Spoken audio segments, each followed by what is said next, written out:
बेनजीर क़यादत से शहादत तक। अभी भुट्टो जेल में था। अक्टूबर 1977 के इलेक्शन इस खौफ से मुलतवी कर दिए गए थे कि वो इंतखाबात जीत रहा था। इंतखाबी निशान तलवार भी ले गया, मगर फिर भी मकबूलियत में कमी ना आई तो रास्ते से ही हटाने का फैसला कर लिया गया और फांसी भी दे दी गई। तो उसे चाहने वालों का ही नहीं, बहुत से दूसरों का वोट भी उसके नाम पर ही पड़ना शुरू हो गया। 1979 और 1983 के बल्दियाती इलेक्शन हुए तो लोगों ने अवाम दोस्त उम्मीदवारों को वोट दिए क्योंकि उन्हें पता था पीपीपी वाले हैं। फर्क सिर्फ इतना था कि जब भुट्टो के दौर में 1977 के इलेक्शन हुए तो उस वक्त की अपोजिशन ने धांधली का इल्जाम लगाया और बड़ी तहरीक चलाई। अभी सियासतदान मामला तय ही कर रहे थे और मुज़ाकरात कामयाब होने वाले थे कि जनरल ज़ियाउल हक ने मार्शल लॉ लगा दिया और 90 रोज में इलेक्शन का कहा। अब इसे क्या पता था कि जमीनी हकायक कुछ और ही थे। यूं भुट्टो को मार कर भी वो हार गया और भुट्टो जान की बाजी हार कर भी जीत गया। अभी फांसी नहीं हुई थी।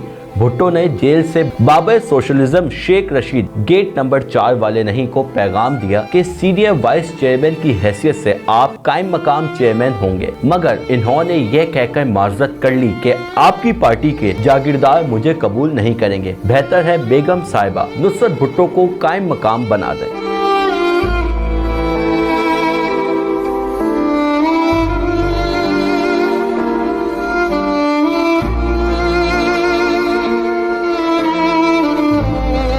बेगम साहिबा का सितंबर 1977 का एक जलसा अवाम ने नश्तर पार्क में देखा था, जिसके बाद सब दोस्तों को शक था कि इलेक्शन अब नहीं होंगे और फिर ऐसा ही हुआ। बेगम भुट्टो गिरफ्तारी से पहले गैर सियासी खातून थी, मगर फिर वो अपनी बेटी बेनजीर भुट्टो के साथ लाहौर के कजाफी स्टेडियम पहुंच गईं पाकिस्तान का मैच देखने। लोगों ने इनको देखकर जिए भुट्टो के नारे लगाना शुरू कर दिए। पुलिस ने लाठी चार्ज कर दिया जिसमें मां को गहरा जख्म आया, बेटी को मामूली। ये इब्तिदा थी बीबी की अमली सियासत में आने की। जिन लोगों ने मार्शल लॉ का वो वक्त देखा है उन्हें अंदाजा है। फौजी अदालतों से सजाएं धड़ाधड़ दी जा रही थी। तहरीक चलाना आसान न था। बेनजीर भुट्टो इस जमाने में 70 क्लिफ्टन में रहती थी। इनको तलबा यूनियन का कुछ तजुर्बा था। वो ऑक्सफोर्ड यूनिवर्सिटी स्टूडेंट्स यूनियन के सदर रह चुकी थी, लिहाजा वो कभी कभार ब्लैक बोर्ड पर पीपीपी और पीएसएफ के कारकुनों को नारा और चौकिंग की तरबियत भी देती थी। कारकुनान ने शिकायत की कि हम मुजाहरा करते हैं मगर मकामी लीडर और मरकजी लीडर नहीं।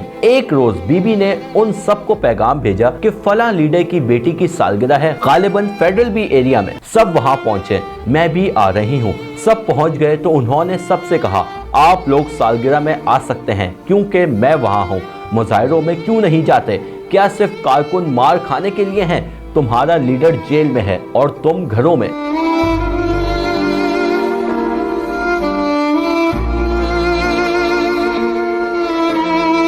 ये बीबी की सियासत के इब्तदाई दिन थे। वो अमली जद्दोजहद पर यकीन रखती थी मगर मुसल्लह जद्दोजहद के खिलाफ थी, जबकि बेगम साहिबा इसको रद्द-ए-अमल की सियासत कहती थी। बीबी को उसी वक्त अंदाजा हो गया था कि कौन सा पार्टी लीडर भुट्टो को बचाना चाहता है और कौन फांसी का मुंतजर है। बीबी के पास भुट्टो के बहुत से नोटिस जो वो लिखवाया करते थे मौजूद थे। वो मुलाकात को जाती तो कलम और पेपर साथ होते थे। फिर भुट्टो को फांसी हो गई। कारकुनान ने बचाने की खातिर खुदसुजी भी की। बीबी ने सखर जेल में सख्त वक्त गुजारा और घर में नजरबंदी भी झेली। फिर उन्हें फौजी अदालत ने कम्युनिस्ट रहनुमा जाम साकी और दीगर के केस में बयान देने को बुलाया। वहां जाकर इन्होंने बगावत केस में उन रहनुमाओं का दिफा किया। उसके बाद बेगम भुट्टो और बेनजीर को मुल्क से बाहर भेजने का फैसला हुआ, मगर उससे पहले इन्होंने अपने सियासी मुखालिफिन के साथ तहरीक बहाली जमहूरियत MRD की बुनियाद रख दी थी, जो मुल्क की तारीख का सबसे नजरियाती इत्तेहाद साबित हुआ। ये आसान न था, खास तौर पर बेगम साहिबा के लिए। साबका PNA या पाकिस्तान कौमी इत्तेहाद के लोगों को 70 क्लिफ्टन बुलाना यही असल सियासी लचक होती है। जिस तरह 2006 में नवाज शरीफ से तमाम तर मुखालफत के बावजूद मिसाक जमहूरियत किया। बाकी लचक नहीं, सियासी गलतियां थी। मसलन 1988 में मशरूत हुकूमत लेना, जनरल असलम बेग को तमगा जमहूरियत देना और आखिरी सियासी गलती जनरल मुशर्रफ से NRO जिसका सियासी तौर पर बीबी को नुकसान हुआ।